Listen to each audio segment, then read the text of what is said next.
नमस्कार, मैं रचना शर्मा चढ़ती कला डैम टीवी देख रहे सभी दर्शकों का स्वागत करती हूं। आप देख रहे हैं हरियाणा के समाचारों की शुरुआत से पहले एक नजर आज की मुख्य सुर्खियों पर।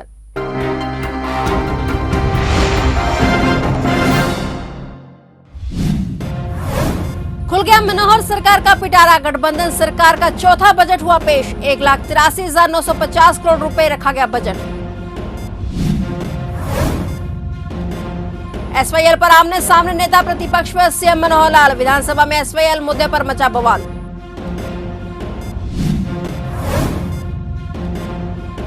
बस के साथ कार की भीषण टक्कर। भीषण हादसे में कार के पर खचे।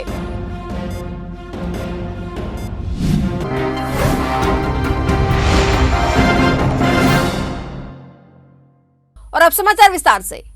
मुख्यमंत्री मनोहर लाल ने बतौर वित्त मंत्री गठबंधन सरकार का चौथा बजट पेश कर दिया है। आज उन्होंने विधानसभा में बजट पढ़ना शुरू किया।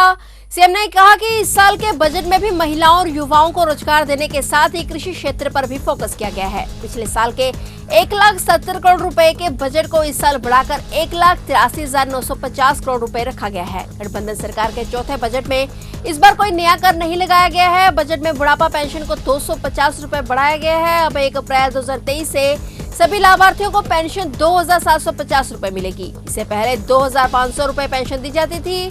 सीएम ने कहा कि प्रदेश के 11 जिलों में नर्सिंग और पैरामेडिकल कॉलेज खुलेंगे। आईटीआई में दाखिला लेने वाले 3 लाख सालाना परिवार की छात्राओं को 2,500 आर्थिक सहायता दी जाएगी। उन्होंने कहा कि 2023-24 में ग्रुप सी और डी में 65,000 से अधिक नियमित पदों पर भर्तियां होंगी।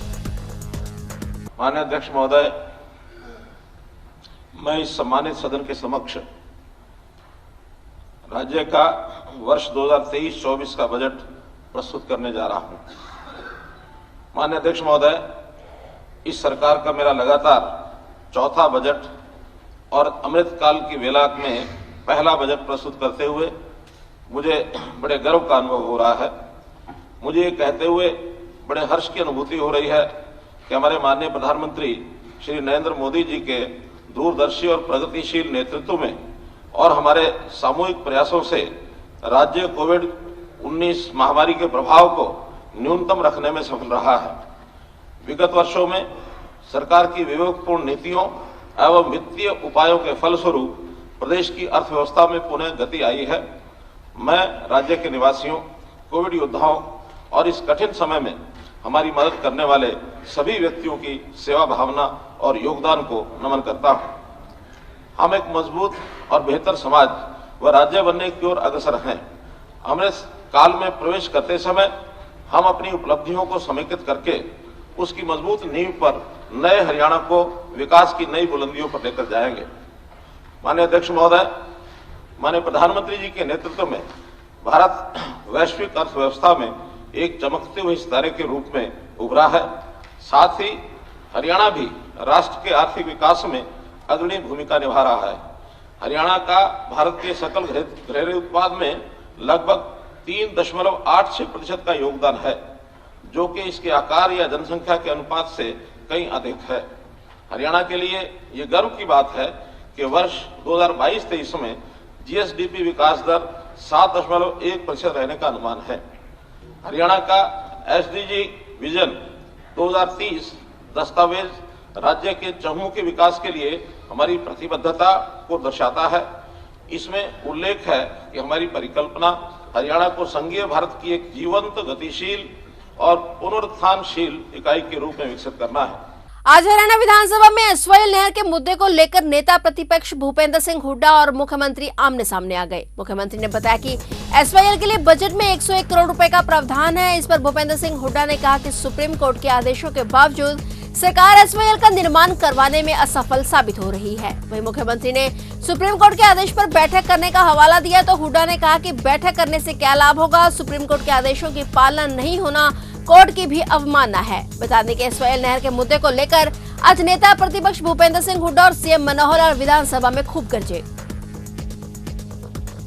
माननीय सर्वोच्च न्यायालय के 15 जुलाई 2022 के निर्देशों के मद्देनजर एसवाईएल नहर के निर्माण पर पंजाब के मुख्यमंत्री के साथ 3 बैठकें आयोजित की गई, जिनमें से 2 की अध्यक्षता केंद्रीय जल शक्ति मंत्री ने की। रावी ब्यास नदी प्रणाली के पानी का अपना वैध हिस्सा प्राप्त करने के लिए सरकार एसवाईएल नहर के निर्माण के लिए प्रतिबद्ध है मैं वर्ष 2023-24 में विशेष रूप से इस उद्देश्य के लिए 101 करोड़ रुपए का परिव्यय आवंटित करने का प्रस्ताव करता हूं। आगे ऑर्डर हो चुका है, बैठक का क्या मायने है? बैठक का मायना यही है उसका एग्जीक्यूशन। जो सुप्रीम कोर्ट का बहुत आदेश बार बात होगी, बात हुई थी पिछली बार भी असेंबली में, उसका एग्जीक्यूशन ऑर्डर सुप्रीम कोर्ट ने देना है। ये तो आपका वकील कह देगा हम नेगोशिएट कर लेंगे, तो उसका क्या इलाज है? वो तो जब फाइनलिटी अटेन कर चुका है एक ऑर्डर, खोदने के लिए इम्प्लीमेंट नहीं होता है तो उस न्यायालय से उच्चतम न्यायालय है, कंटेम्प्ट ऑफ कोर्ट डालो। चलिए, खोदने के लिए कसी लेके भी जाने वाले लोग थे, हम भी आप भी अगर चाहें तो जाके कसी ले जाकर खोदना शुरू कर देते हैं। जो खोदेंगे वो ऑर्डर सुप्रीम कोर्ट ने करना है। मैं कह रहा हूं सुप्रीम कोर्ट का फैसला हो चुका है, इंप्लीमेंट नहीं करता तो कंटेम्प्ट ऑफ कोर्ट डालो। क्यों नहीं डालते कंटेम्प्ट ऑफ कोर्ट? कोई अगर आदेश की पालना ना हो तो कंटेम्प्ट ऑफ कोर्ट डलता है। सुप्रीम कोर्ट का फैसला फाइनलिटी अटेन कर चुका है। चलिए, मैं वित्त वर्ष 2023-24 के लिए थे, मैं भी था, सब थे। गृह मंत्री भी थे, और वहां सारे वकीलों ने कहा था ये फाइनलिटी अटेन कर चुका है। फिर अब किस बात की हम क्यों एग्री करें? हम बैठेंगे, हम बैठ के चलिए, बात अब करें, क्यों करें हम? इस समय जो मैंने बताया, अभी तो हमने बजट उसके लिए तय किया है। अब बजट तय करने का अभी उसके लिए तो विरोध नहीं है ना, मेंशन किया है इस बात इसके लिए तो मना नहीं ना। आपने बैठक का मेंशन किया, बजट मेंशन करना है ना। आपने बैठक का मेंशन किया, मैं तो आप पूरे पढ़ते रहे, मैं नहीं बोला बीच में। बजट इसमें मेंशन ऐसा किया है आपने कि दो मुख्यमंत्री की बैठक का तो हुई ना।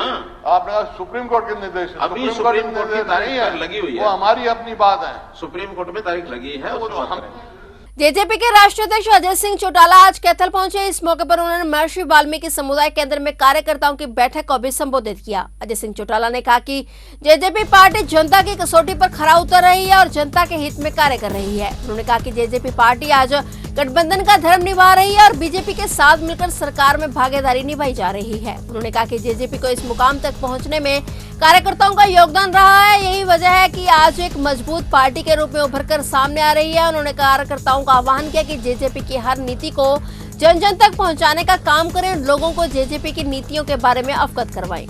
85 सीटें जीती हमने तो। सर आप अलग से चुनाव लड़ रहे हैं भाजपा के साथ। 2024 में दूसरे कोई मत नहीं। तो संगठन हमारा चल रहा है, गठबंधन चल रहा है, तो गठबंधन की बात करें। जुलाना जिले के नेशनल हाईवे 352 पर एक बस और कार में टक्कर हो गई। टक्कर इतनी जबरदस्त थी कि कार के परखच्चे उड़ गए। कार सवार लोग कैथल के गांव से शादी समारोह में अपने घर वापस रोहतक जा रहे थे। जब वह गांव किला जफरगढ़ के पास पहुंचे तो पंजाब रोडवेज की बस से उनकी सीधी टक्कर हो गई, जिसमें परिवार के एक व्यक्ति की मौके पर ही मौत हो गई, जबकि 6 लोग घायल हो गए। घायलों को राहगीरों की मदद से पीजे रोहतक पहुंचाया गया। वहीं मृतक व्यक्ति को जुलाना सामुदायिक स्वास्थ्य केंद्र में भेजा गया। पुलिस द्वारा आगामी कार्रवाई जारी है।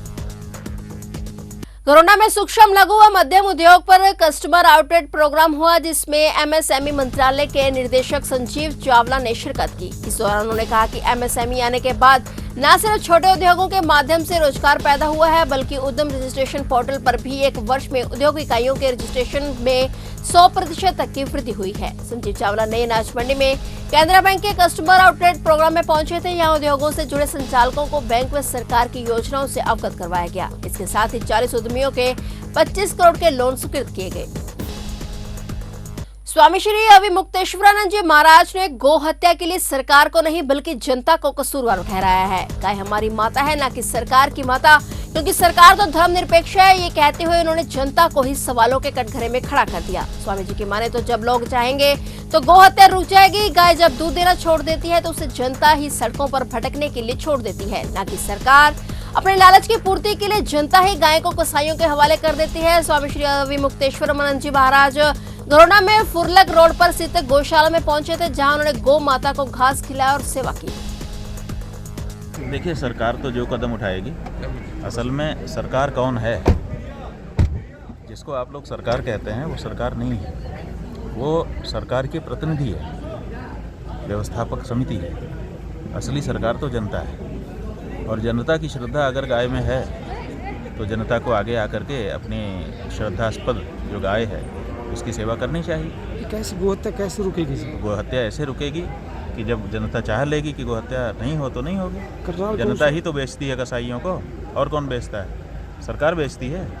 सरकार तो जब काटने के बाद मांस इकट्ठा हो जाता है तो उसका एक्सपोर्ट करती है। जनता ही गाय को जब दूध नहीं दे रही है अब बेच दो, चाहे जो खरीदने वाला है उसी को बेच दो, ये कैसे हो सकता है? तो जब हम इस बात का ध्यान रखेंगे कि नहीं, हमको गौ हमारी माता है, हमको इसको किसी के भी हाथ में नहीं देना है, तो बच जाएगी गाय। करनाल गौशाला हत्याओं की गौओं की बहुत हत्या की गई है। गाय की गौशाला में हत्या हो रही है। जहर देकर जी, सल्फास देकर हत्या करी गई है। गुड़ के अंदर जहर देकर जी, कारण बस बेचते थे उसके गुड़ में खिला के जी मार देते थे, उसको बाहर लेके जाते थे, उसको फिर उनका जो मारने के बाद मांस और चमड़ा बेचते थे। ये हाँ, बहुत तो बड़ा ठेकेदार थे जी। ऐसा है कि हमने अभी मध्य प्रदेश में इस बारे में 3 दिन पहले ही एक व्यवस्था बनवाई है। वहाँ आदेश हो गया है कि गौशाला की जितनी गायें हैं उनको अब उनका मांस और उनका चमड़ा बेचा नहीं जा सकेगा, ना उनकी हड्डी बेची जा सकेगी। ये 3 दिन पहले ही हमने आदेश करवा दिया है। वो आदेश आपको भेज देंगे। आप लोग यहाँ पर भी अपने हरियाणा में भी उसको करवाइए। गाय के लिए व्यवस्था बन गई। गाय जब गुजर जाएगी तो उसको गड्ढा बना करके उसमें दबा दिया जाएगा, कोई चीज़ उसकी बेची नहीं जाएगी। व्यापार का विषय ही नहीं है गाय। तो ये बात मध्य प्रदेश में 3 दिन पहले हमने आदेश करवा दिया है, मध्य प्रदेश भर में लागू हो गया। पंचकुला हिंसा ने लंबित मांगों को लेकर निदेशक सेकेंडरी शिक्षा से रिपोर्ट मांगी। जवाब न मिलने से नाराज कर्मचारियों ने शिक्षा सदन पर प्रदर्शन किया। Haryana education minister staff association यानी हेमसा के राज्य प्रधान संदीप सागवा ने आरोप लगाया कि सेकेंडरी शिक्षा निदेशक समस्याओं का समाधान करना तो दूर की बात, लिपिक को स्कूल व कार्यालय में क्या काम करना होता है उसको भी अधिसूचित नहीं किया गया। बार बार अपील करने के बाद भी पिछले 7 साल से लिपिकों की सीनियरिटी लिस्ट को अपडेट नहीं किया जा रहा है। प्रमोशन पेंडिंग पड़ी है। पात्र कर्मचारी रिटायर होते जा रहे हैं। पद खाली पड़े हैं जिनको धीरे धीरे आर्थिक बचतों के नाम पर खत्म किया जा रहा है। अव्यवहारिक ऑनलाइन ट्रांसफर पॉलिसी से पीड़ित लिपिकों की एडजस्टमेंट नहीं की जा रही। चिराग योजना लागू कर सरकारी स्कूलों को बंद किया जा रहा है। इस प्रदर्शन में सर्वसम्मति से फैसला लिया गया कि पुरानी पेंशन बहाली व सरकारी विभागों के निजीकरण के विरोध में 14 मार्च को all India state government employees federation के आह्वान पर दिल्ली में संसद पर होने वाले प्रदर्शन में हेमसा के कार्यकर्ता बढ़ चढ़कर भाग लेंगे। ये लगातार हम 2.5-3 साल से संघर्ष कर रहे हैं। आंदोलन को हमने बाकायदा चरणों में बांटा था। 21 मई को हमारी शिक्षा मंत्री के आवास पे प्रदर्शन था। 23 को बातचीत हुई थी। कुछ मुद्दों पे सहमति बनी थी, वो आज तक लागू नहीं हुई है। इसके अलावा दूसरी हम अपील करने के लिए आए कि हम शिक्षा विभाग में काम करते हैं। शिक्षा विभाग के फील्ड के क्लरिकल के हमारे साथी हैं। हमारी मांग है कि हमारा जो वर्क नेचर है, हमारे काम करने की जो क्षमता है, जिस प्रकार का हम काम करते हैं उसके मुताबिक हमारा जो वेतन है वो कम है। और 25 अगस्त 2014 को बाकायदा मंत्रिमंडल का प्रस्ताव पास हुआ था कि मिनिस्टर स्टाफ के कर्मचारियों के वेतनमान में बढ़ोतरी की जाएगी। और वो प्रस्ताव की जो बात है, उस 7th पे कमीशन में हमारी जो मांग है वो 35,400 बनती है। तो विभाग के डायरेक्टर से ये कहने के लिए आए थे, हम जो काम कर रहे हैं हमारे कार्य को अधिसूचित करते हुए हमारी जो वेतनमान की जो मांग है 35,400 की, उसकी सिफारिश की जाए। इसके अलावा विभाग के हमारे जो पेंडिंग जो मामले हैं, जो 9 बिंदुओं पे जो सहमति बनी थी उस पर हमने डिस्कस की है। कुछ पे सहमति बनी है, कुछ आज भी वो पेंडिंग है। और अगले सप्ताह उन्होंने ये कहा कि डायरेक्टर जी से आप उसकी बात कराएंगे, क्योंकि वो विधानसभा के सेशन में गए हुए हैं। कुछ पत्र भी इन्होंने जारी किए हैं, कोई एसएनई का, कोई नई पोस्टों का, तो ये बातचीत हमारी हुई है। तो हम इसको ज़्यादा सकारात्मक नहीं कह रहे हैं। हम ये कह रहे हैं कि जब तक हमारा मांग पत्र में जितने भी मांग शामिल हैं, एक एक मांग का समाधान नहीं किया जाएगा, तब तक हमारा आंदोलन जारी रहेगा। पंचकुला के इंडस्ट्रियल एरिया के खाली प्लाट में शव मिलने से इलाके में हड़कंप का माहौल बन गया। आपको बता दें कि डायल 112 की सूचना मिलते ही मौके पर पहुंचे पुलिस के आलाधिकारी ने बताया कि मौके पर पहुंची टीम क्राइम ऑफ सीन मामले की गंभीरता से जांच कर रही है। वहीं उन्होंने बताया कि बॉडी पे कई चोट के निशान भी हैं। फिलहाल पुलिस ने शव को सिविल हॉस्पिटल सेक्टर 6 में मोर्चरी में रखवा दिया है। अब हमारे को सूचना मिली है, सुबह ERA 112 पे कॉल आई थी जी। तो उसके बाद चौकी इंचार्ज का फ़ोन आ गया था। मैं भी मौके पे आऊँ, चौकी इंचार्ज भी है, SHO भी मौके पे है। सीन ऑफ क्राइम टीम बुलाई गई है। इसके चोटें मारी हुई है, लग ये क्लियर मर्डर है। बाकी सीन ऑफ क्राइम टीम आने के बाद में इसका मुआयना किया जाएगा और बाद में इसके बाद में क्राइम वगैरह की टीमें भी आई हुई है, उसके बाद निर्णय लिया जाएगा। इन्वेस्टिगेशन में जो चीज़ सामने आई जल्दी इसको ट्रेस किया जाएगा। तो सर अभी अननोन है कि कभी पहचान होगी? नहीं, अब तक अननोन है। एक बार सीन ऑफ क्राइम टीम आ जाए, उसके बाद इसकी तलाशी वगैरह लेके सारी चीज़ें करके अब मौके के साथ एक बार छाड़नी की जाएगी।